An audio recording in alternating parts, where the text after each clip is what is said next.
बिस्मिल्लाहिर्रहमानिर्रहीम। Welcome students to another video lecture.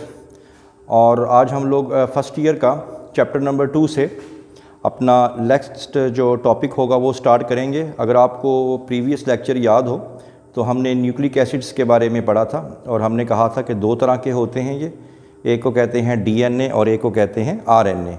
तो आज हम लोग जो डिटेल में है वो डीएनए को ही पढ़ेंगे। तो सबसे पहले डीएनए, इसके बारे में पहले भी बहुत बात हो चुकी है कि डीएनए को डीएनए ही क्यों कहते हैं। इसका इंट्रोडक्शन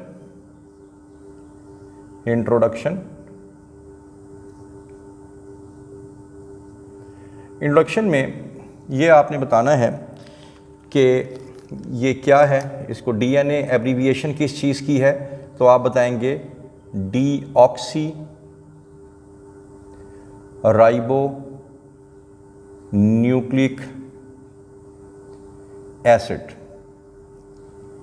ये डीऑक्सी क्यों कहा था ये दोबारा बता दूंगा, तो अभी सिर्फ ये देख लें कि इसको ये कहते हैं deoxy ribo nucleic acid.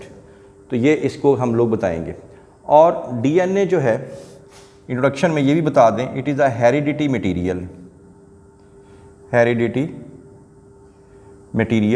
Heredity material का मतलब ये है कि ये एक विरासती मादा है और ये पेरेंट से यानी वालिदैन से ये बच्चों के अंदर ऑफस्प्रिंग्स में ये मुंतकिल होता है।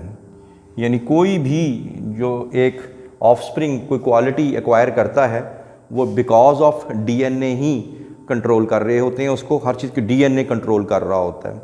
इसके साथ साथ आपने ये बताना है कि डीएनए जो है इसकी इतनी अहमियत है कि ये controls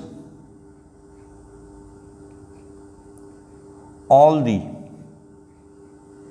activities of the cells. Activities of cell के अंदर हर काम जो है वो डीएनए के ही ऑर्डर्स के ऊपर चल रहा होता है। जो डीएनए के ऊपर इंस्ट्रक्शंस होंगी, जो डीएनए के ऊपर कोडिंग होगी, वही चीज़ जो है वो डीएनए आगे परफॉर्म करेगा, वही काम सेल परफॉर्म करेगा। तो ये आपने बता देना है। उसके बाद सबसे पहले इसकी लोकेशन, और लोकेशन ये डीएनए जो है सेल में आपको कहाँ मिलेगा। सबसे पहली बात तो ये है कि ये प्रेजेंट होता है इन क्रोमोसोम्स। क्रोमोसोम में भी आपको डीएनए मिल जाएगा, ठीक है। ऑब्वियसली क्रोमोसोम खुद कहाँ होते हैं, न्यूक्लियस में। तो जितने भी न्यूक्लियस हैं यानी कि जमा कर ली न्यूक्लियाई हैं उनके अंदर आपको डीएनए मिल जाएगा। इसके अलावा क्लोरोप्लास्ट के अंदर भी आपको डीएनए मिल जाता है। और इसके अलावा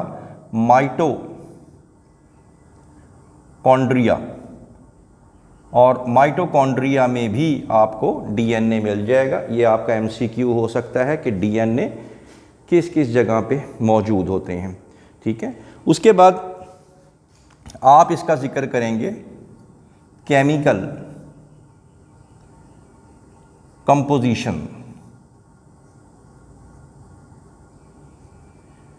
केमिकल कंपोजिशन जैसे लास्ट टॉपिक में मैंने आपको बताया था कि चाहे डीएनए हो चाहे आरएनए हो, दे आर पॉली न्यूक्लियोटाइड्स। यानी ये पॉली न्यूक्लियोटाइड्स बहुत से न्यूक्लियोटाइड्स से मिलके बनते हैं, ठीक है। होते तो बहुत से न्यूक्लियोटाइड्स हैं लेकिन types, there are 4 types of nucleotides जिससे डीएनए जो है वो कंप्लीट होता है।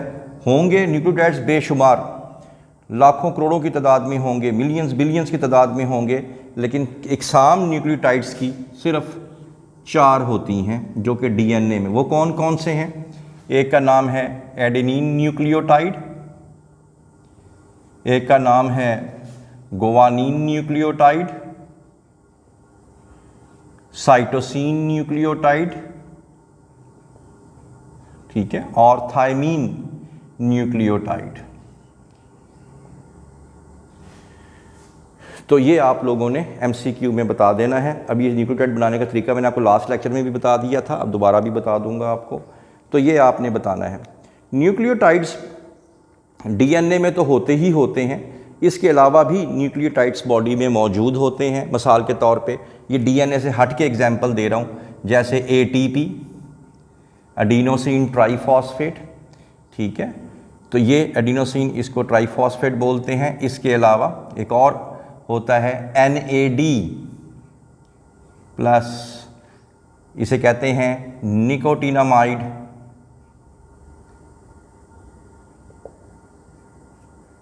Die nucleotide. ये क्या है? ये DNA तो नहीं है, लेकिन ये एक कोएंजाइम है जो बॉडी में या सेल में बहुत से ऑक्सीडेशन और रिडक्शन रिएक्शंस जो हैं इसकी वजह से हो रहे होते हैं। यानी अगर दो न्यूक्लियोटाइड्स की अगर पूछ लिया जाए, कोई एग्जांपल दें, तो दो न्यूक्लियोटाइड्स की, तो निकोटिनामाइड, ठीक है, डाई न्यूक्लियोटाइड, और ये क्या है? बेसिकली ये कोएंजाइम है। फिर इसी तरह अगर तीन न्यूक्लियोटाइड्स आपस में जुड़े हों, 3 न्यूक्लियोटाइड्स,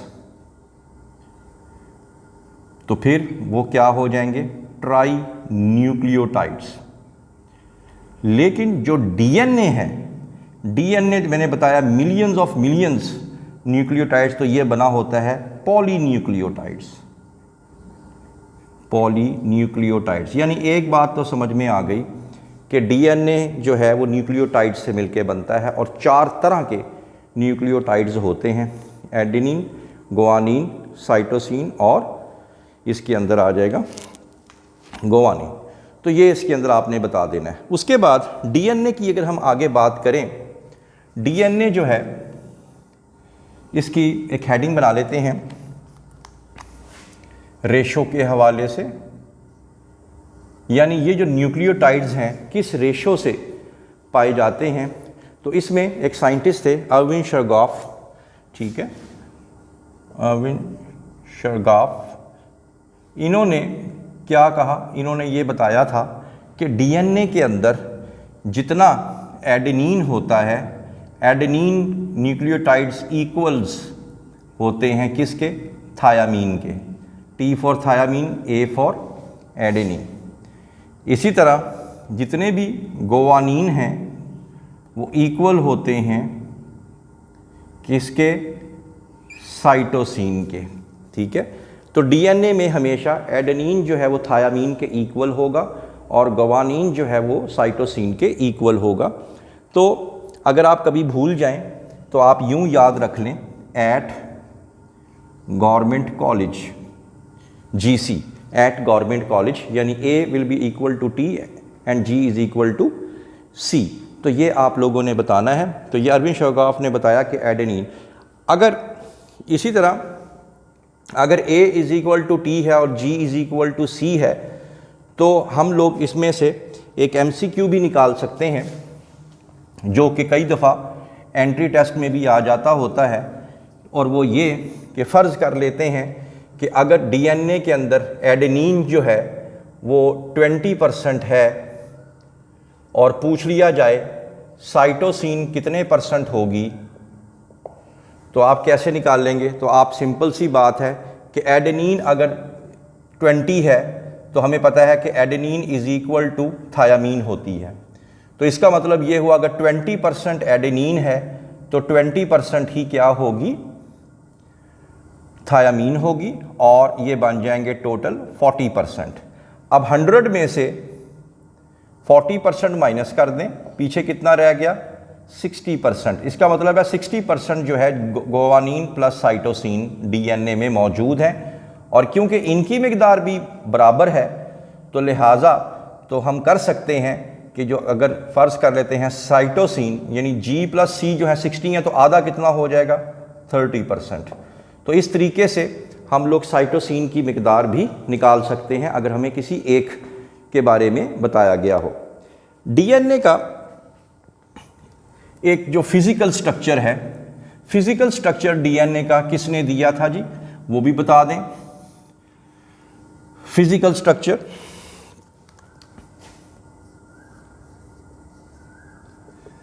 फिजिकल स्ट्रक्चर एक साइंसदान थे, उनका नाम, फिजिकल स्ट्रक्चर में एक साइंटिस्ट थे, उनका नाम था मॉरिस वाकिन, ठीक है, मोराइस वेकिन भी इनको बोलते हैं, वेकिन। इन्होंने क्या किया, ही प्रीपेयर्ड डीएनए फाइबर्स। इन्होंने डीएनए फाइबर्स प्रिपेयर किए, कैसे, सेल के न्यूक्लियस में से जो है वो डीएनए निकाला और डीएनए के जो फाइबर्स हैं वो आइसोलेट करके ये फाइबर्स आ गए। ये फाइबर्स निकाल के किसको दे दिए, रोजालिंड फ्रैंकलिन को। और रोजालिंड फ्रैंकलिन ने क्या किया, इस फाइबर्स में से, इन धागों में से क्या चीज़ पास की, इसमें से पास की एक्सरे। और इसका जो इमेज है, एक्सरे जब आपको पता है किसी चीज़ में से गुजरती है तो उसकी तस्वीर, उसका इमेज जो है वो एक्सरे फिल्म पे बन जाता है। तो इन्होंने डीएनए का जो एक्सरे था उसका इमेज जो है वो एक्सरे फिल्म पे हासिल किया और डीएनए को कुछ इस तरीके से ऑब्ज़र्व किया, ठीक है। तो ये डबल स्ट्रैंडेड की तरह जो कि एक दूसरे पे क्या हुई हुई है, ट्विस्ट हुई हुई है। अभी ये बात अंडर डिस्कशन ही थी कि दो मशहूर तरीन साइंटिस्ट, उन्होंने क्या किया, उनके नाम क्या थे। एक साइंसदान का नाम था, एक साइंटिस्ट का नाम था जेम्स डी वाटसन और दूसरे का नाम था फ्रांसिस क्रिक, ठीक है जी। तो ये आप लोगों ने इसमें बताना है कि इन्होंने क्या किया, इन्होंने बिल्ड किया स्केल मॉडल ऑफ डीएनए। यानी ये जो डीएनए का जो इमेज हासिल हुआ था ये तो एक्सरे फिल्म पे था, लेकिन इन्होंने एक डुप्लीकेट डीएनए जो है तो वो बनाया अपनी लेबॉरेटरी के अंदर और दुनिया को पहली दफ़ा दिखाया। और डीएनए बुनियादी तौर पे, जैसे मैंने आपको बताया कि एक डबल हेलिकल स्ट्रैंड है। ये जेम्स वाटसन जो थे और जो फ्रांसिस क्रिक थे, ये उनका मॉडल बता रहा हूँ। इनके मुताबिक जो न्यूक्लियोटाइड्स हैं, जैसे ये देखें कि एडेनिन जो है वो हमेशा किसके ऑपोजिट होगी, वो ऑपोजिट होगी थायमीन के। इसी तरह जो ग्वानिन है वो किसके ऑपोजिट होगी, guanine will be equal to cytosine.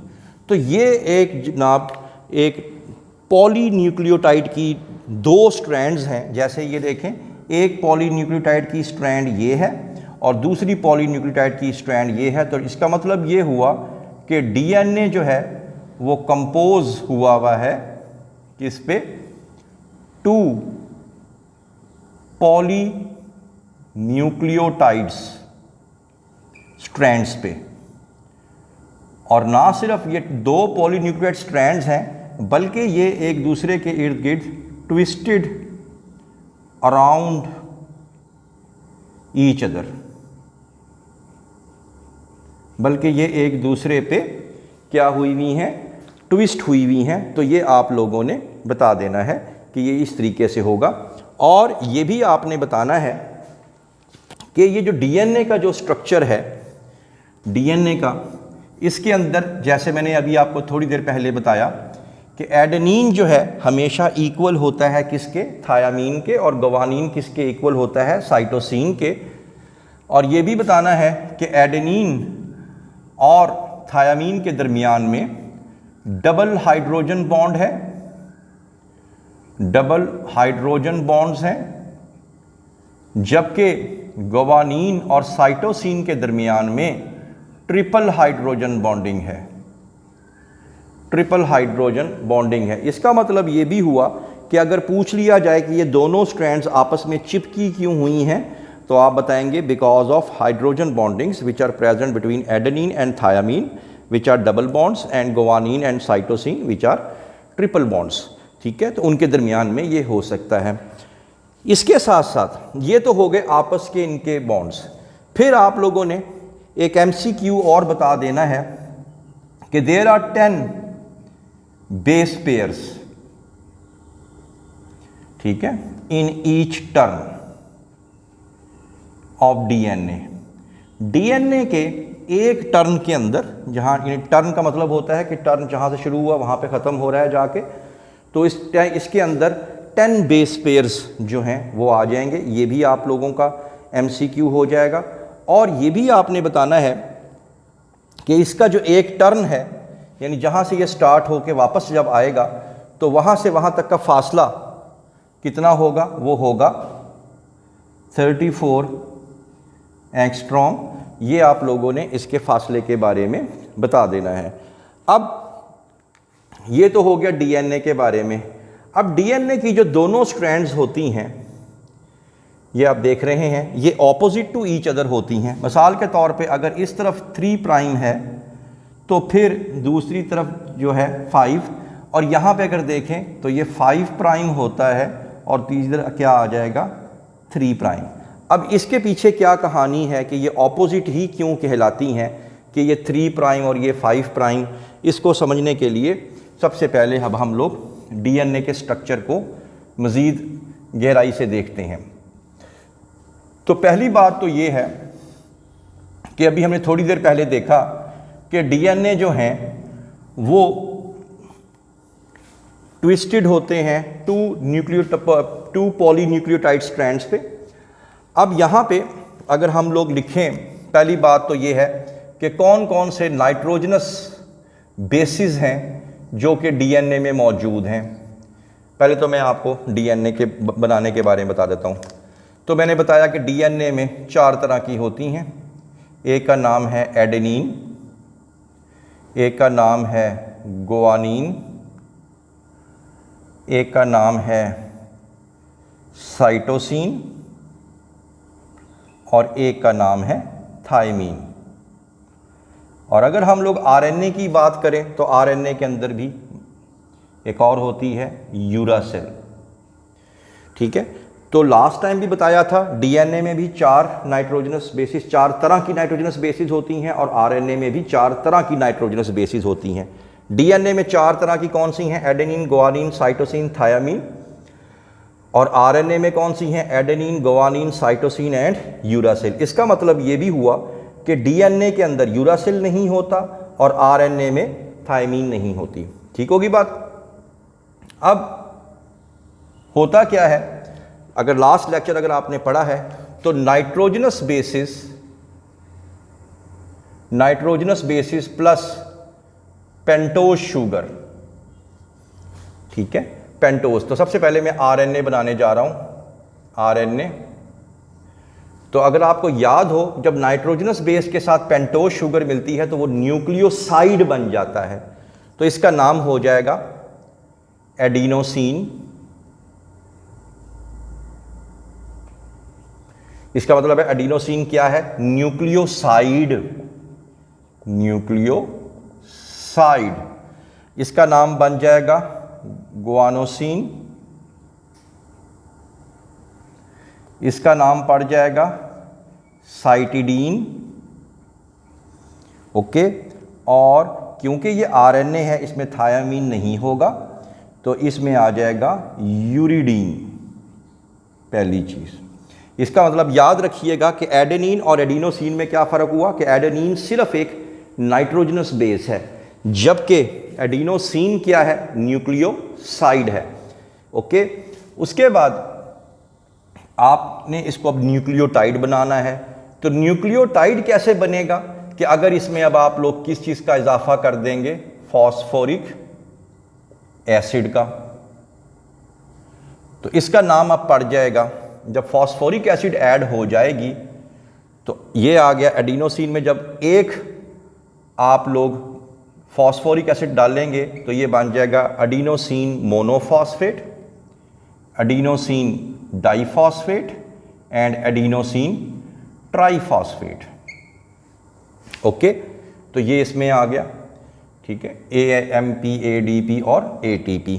इसी तरह यहाँ पे अगर हम बात करें गुआनोसिन मोनोफॉस्फेट अगर एक फॉस्फेट हो, गुआनोसिन डाइफॉस्फेट अगर 2 हो, गुआनोसिन ट्राइफॉस्फेट अगर 3 हो।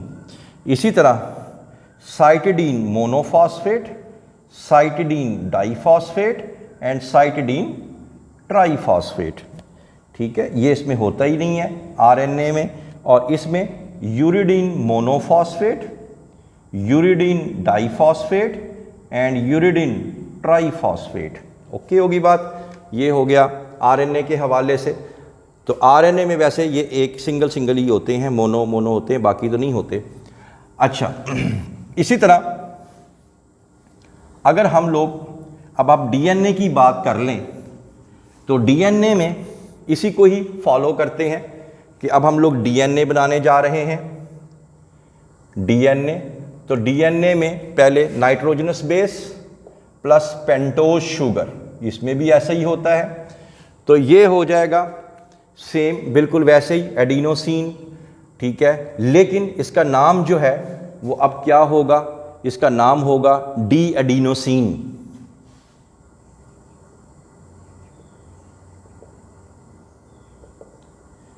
इसका नाम होगा डी गुआनोसिन, इसका नाम होगा डी साइटिडीन। और थायमीन, क्योंकि अब DNA आ गया है तो थायमीन आएगा, तो ये आ जाएगा डी थायमिडीन। अब आप पूछेंगे कि ये डी क्यों लग गया, यहाँ डी क्यों नहीं लगाया आपने। पहली बात तो ये है कि ये जो पेंटोज शुगर है, अगर आपको याद हो प्रीवियस लेक्चर, तो हमने बताया था कि जो पेंटोज शुगर होती है उसमें कार्बन नंबर 2 पे ऑक्सीजन नहीं होती, यानी डीऑक्सी राइबोज शुगर यूज़ होती है, तो लिहाजा ये उसी को ही रिप्रेजेंट कर रही है। तो डी एडिनोसिन भी क्या है, न्यूक्लियोसाइड। डी गुआनोसिन भी क्या है, न्यूक्लियोसाइड। डी साइटिडीन भी क्या है, ये न्यूक्लियोसाइड। और ये भी क्या है, थायमिडीन भी क्या है, न्यूक्लियोसाइड। अब इसको आप लोग बना लें, इसका न्यूक्लियोटाइड बना लें। न्यूक्लियोटाइड कैसे बनाएंगे कि इसमें अगर आप लोग फॉस्फोरिक एसिड जमा कर लेंगे तो बाकी हो जाएगा डी आ जाएगा, सिर्फ D adenosine monophosphate, D adenosine diphosphate ADP और डी एडिनोसिन ATP, ठीक है। इसी तरह इसको भी अगर आप करेंगे D GMP, D GDP and D GTP, तो इस तरीके से इसको आप लोगों ने फुलफिल कर देना है। तो ये DNA के अंदर ये वाले जो न्यूक्लियोसाइड्स होते हैं ये मौजूद होते हैं, तो ये आप लोगों ने इसमें बताना है। तो ये आपके सामने DNA और RNA का कंपैरिजन भी आ गया। अब हम आपको, जैसे मैंने अभी आपको बताया कि जो DNA होता है वो एक डबल ट्विस्टेड जो है वो स्ट्रैंड है पॉलीन्यूक्लियोटाइड्स की। और जैसे कि यहाँ पे आप लोग देखें, ये हमने बताया था कि DNA कुछ इस तरह से दिखाई देता है, और इसमें जो है एडेनिन के ऑपोजिट हमेशा क्या होता है, थायामीन। गुआनिन के ऑपोजिट क्या होता है, साइटोसिन। और इसकी एक जो स्ट्रैंड है वो 3 प्राइम टू 5 प्राइम, जबकि दूसरी 5 प्राइम टू 3 प्राइम होती है, ठीक है। तो अब इस स्ट्रैंड के बारे में एक थोड़ा सा मुख्तसर सा ये मैं आपको बता दूं, क्योंकि कल को एंटी टेस्ट वगैरह में अगर आ जाए तो आपको पता होना चाहिए। तो उसके बारे में मैं आपको बताऊंगा। अब आपको प्रीवियस लेक्चर जो है वो याद होना चाहिए इसके लिए कि अब हमने कहा था कि DNA हो चाहे RNA हो, किससे मिलके बनता है, न्यूक्लियोटाइड से। तो हम न्यूक्लियोटाइड बनाने लगे हैं। फ़र्ज़ करते हैं, यही एग्जांपल मैं ले लेता हूँ कि ये देखें, ये नाइट्रोजनस बेस है, ये नाइट्रोजनस बेस है एडेनिन, ठीक होगी बात। एडेनिन नाइट्रोजनस बेस को न्यूक्लियोटाइड बनाने के लिए आपने क्या करना है, इसको जोड़ना है पेंटोज शुगर से। तो हम भी जोड़ देते हैं पेंटोज शुगर से। तो पेंटोज शुगर ये देखें 5 कॉर्नर्स होते हैं इसके, और ये कार्बन नंबर 5 है, CH2 OH। अब आपको प्रीवियस लेक्चर देखने पड़ेंगे सारे के सारे, तभी ये जाके समझ में आएगी पेंटोज शुगर। ये 1 कार्बन, ये 2 कार्बन, ये 3, ये 4 और ये 5। कार्बन नंबर 3 पे क्या होता है? OH। प्रीवियस लेक्चर में बता चुका हूँ आपको। फिर ये भी बताया था मैंने आपको कि नाइट्रोजनस बेस जो है वो पेंटोज शुगर से किस कार्बन से जुड़ी होती है? कार्बन नंबर 1 से जुड़ी होती है। तो जोड़ दिया इसको। अब ये बन गया न्यूक्लियोसाइड यानी एडिनोसिन। लेकिन हमने बनाना क्या है? न्यूक्लियोटाइड। तो न्यूक्लियोटाइड कैसे बनेगा कि अगर यहाँ पे आप फॉस्फोरिक एसिड लगाएंगे, और आप पढ़ चुके हैं कि फॉस्फोरिक एसिड कार्बन नंबर 5 पे लगता है। ये देखें, ये आ गया जी 5। अब यहाँ से कंडेंसेशन रिएक्शन, यहाँ से जो है वाटर रिमूव हो जाएगा और ऑक्सीजन रह जाएगी, और ये देखें ये बन जाएगा एक न्यूक्लियोटाइड, इसको कहेंगे एडिनोसिन मोनोफॉस्फेट। ठीक होगी बात? ये मैं बता चुका हूँ आपको, इसलिए इतना डिटेल नहीं दे रहा। ये आपने प्रीवियस जो लेक्चर था मेरा वो देख लेना है। तो ये बन गया।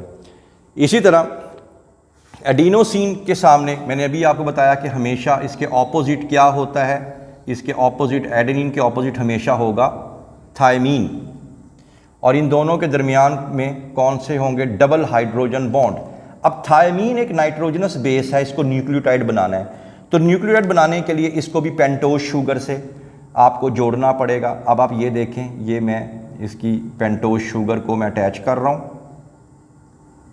ये आप लोग देखें, ये इसका अगेन कार्बन नंबर 1 है, ये 2 है, ये 3 है, ये 4 है, और यहाँ पे करके इसका आ जाएगा carbon number 5 CH2OH।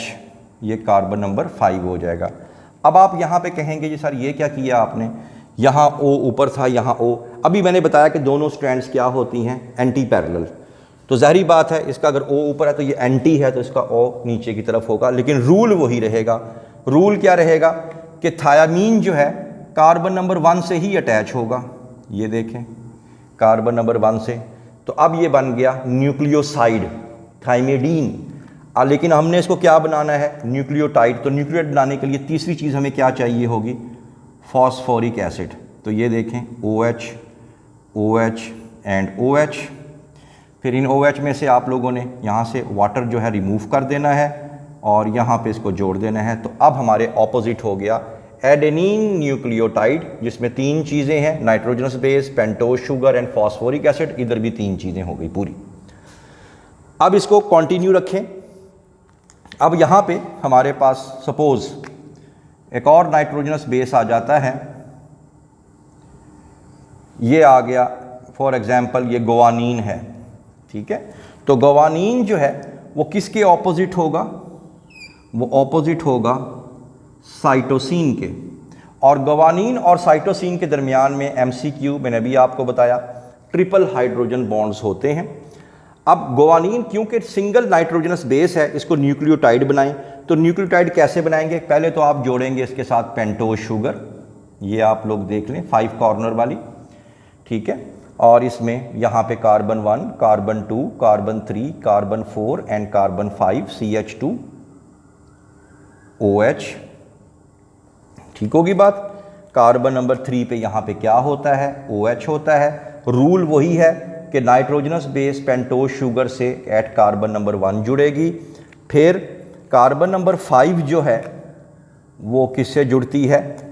Phosphoric acid से। ये देखें, ये फॉस्फोरिक एसिड से जुड़ेगी और इन दोनों के दरमियान में फिर रिएक्शन होगा और यहाँ से वाटर जो है वो रिमूव हो जाएगा और ये बन जाएगा गुआनोसिन मोनोफॉस्फेट, यानी न्यूक्लियोटाइड कंप्लीट हो गया। इसी तरह इसको भी पूरा करें।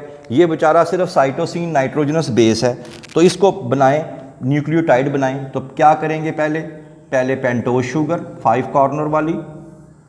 ठीक है, और इसके नंबर क्या होंगे? 1 2 3 4 और यहाँ पे कार्बन 5 और यहाँ क्या आ जाएगा? CH2OH। और कार्बन नंबर 3 पे क्या होता है? अभी बताया आपको मैंने, OH होता है। रूल क्या है कि नाइट्रोजनस बेस हमेशा कार्बन नंबर 1 से अटैच होती है। और अब इसको बना दें फॉस्फोरिक एसिड, तो फॉस्फोरिक एसिड वैसे ही बनेगा, P डबल बॉन्ड हो तो ये इसके साथ जाके बॉन्ड बन जाएगा, वाटर रिमूव हो जाएगा, OH एंड OH। तो ये बन गया साइटोसिन न्यूक्लियोटाइड बन गया। इसी तरीके से आप इसको लेके चलते रहेंगे, ठीक है। इधर जोड़ें, इधर जोड़ें, ए को टी से जोड़ें और पहले इसको न्यूक्लियोटाइड कंप्लीट करें, थायमीन को फिर पहले न्यूक्लियोटाइड कंप्लीट करें, ग्वानिन को न्यूक्लियोटाइड कंप्लीट करें और साइटोसिन को भी न्यूक्लियोटाइड कंप्लीट करें। अब आपस में तो ये जुड़ गए, अब ये जो ऊपर नीचे वाली सीढ़ियाँ हैं ये कैसे जुड़ेंगी? Very very simple. अब आप कहानी शुरू होती है यहाँ से कि अब ये जो फॉस्फेट है इसका जो OH है और ये जो ऊपर का जो शुगर है उसका कार्बन नंबर 3 पे जो OH है, अब इनकी कहानी शुरू हो जाएगी। अब इनमें से वाटर जो है वो रिमूव होना शुरू हो जाएगा और लिहाजा यहाँ H2O निकल जाएगा, पीछे क्या रह जाएगा? ऑक्सीजन। इसी तरह यहाँ देखें कार्बन नंबर 3 पे OH और ये फॉस्फोरिक एसिड का OH और OH जो हैं इनमें से H2O चले जाएंगे, पीछे रह जाएगा हमारे पास सिर्फ ऑक्सीजन। और ये देखें ये इस तरीके से ये जुड़ते चले जाएंगे। दरमियान में दोनों स्ट्रैंड्स क्यों जुड़ी हुई हैं? हाइड्रोजन बॉन्ड्स की वजह से। और साइडों से किससे जुड़ी हुई हैं? वो किसको कहते हैं? Phosphodiester bond. Phosphodiester bond. भाई इसमें क्या चीज़ डाई है? ये देखें कार्बन नंबर 3 ये C था तो P double bond O POC एक एस्टर बॉन्ड ये बन गया और P double bond O and POC एक बॉन्ड ये बन गया। ऊपर भी एस्टर बॉन्ड, नीचे भी एस्टर बॉन्ड। तो ये साइडों पे जो है DNA के जो जिसको हम लोग कहते हैं ये जो स्ट्रैंड है तो ये फॉस्फोडाइएस्टर बॉन्ड। इसी तरह यहाँ देखें P double bond O POC, इसी तरह P double bond O POC। तो इस तरीके से ये आपस में जो साइडों से एस्टर बॉन्ड चल रहे हैं और दोनों को स्ट्रैंड्स को जोड़ने वाले जो बॉन्ड चल रहे हैं वो हाइड्रोजन बॉन्ड्स चल रहे हैं। तो ये आपने बताना है और इसको लास्ट आपने क्या करना है कि जो DNA की, अगर हम लोग यहाँ पे भी एक हेडिंग बना दें तो DNA की जो अमाउंट है, DNA की जो अमाउंट है वो हर स्पीशी में क्या होती है? फिक्स होती है, ठीक है। क्यों फिक्स होती है? उसकी वजह ये होती है, ऑलमोस्ट फिक्स ही होती है। उसकी वजह ये होती है कि कोई number of chromosome her species के क्या होते हैं? फिक्स होते हैं इसकी। अच्छा, तो ये आपने इसमें बता देना है। अब आपने ये बताना है कि बॉडी के अंदर जो बॉडी सेल्स हैं, बॉडी के अंदर दो तरह के सेल्स होते हैं। एक होते हैं सोमैटिक सेल्स और एक होते हैं जर्म सेल्स। जिस्म के सारे सेल्स को, सारे जितने भी सेल्स हैं उनको सोमैटिक सेल बोलते हैं, ठीक है। जर्म सेल जो होते हैं ये दो तरह के होते हैं। अगर मेल है तो उसके सेल को क्या बोलेंगे? स्पर्म। और अगर फीमेल है उसके जर्म सेल को क्या बोलेंगे? एग। तो जितनी मिकदार सोमैटिक सेल में होती है उसकी हाफ मिकदार DNA की किस में होती है? जर्म सेल में। यह आपने MCQ में याद रखना है। जैसे अगर सोमैटिक सेल में इंसान के अंदर हर सेल में 46 क्रोमोसोम है, लेकिन स्पर्म के अंदर और एग के अंदर, ठीक है, नॉर्मल कंडीशन में ये चीज़ हाफ क्रोमोसोम पाए जाते हैं। तो अगर क्रोमोसोम अगर हाफ हो गए तो ऑब्वियसली DNA भी तो हाफ हो जाएगा। तो ये आप लोगों ने बता देना है। तो ये आज आप लोगों का बहुत ही एक इम्पॉर्टेंट टॉपिक था। किसी किस्म का भी कोई क्वेश्चन हो तो आपने कमेंट सेक्शन में जाके पूछ लेना है। उसके बाद इसके साथ साथ आप लोगों ने इसकी MCQs की तैयारी भी करनी है, क्योंकि MCQs के अंदर भी आ जाता है। तो I hope that you have understood the lecture today. For more interesting videos, please stay connected with us. Thank you very much.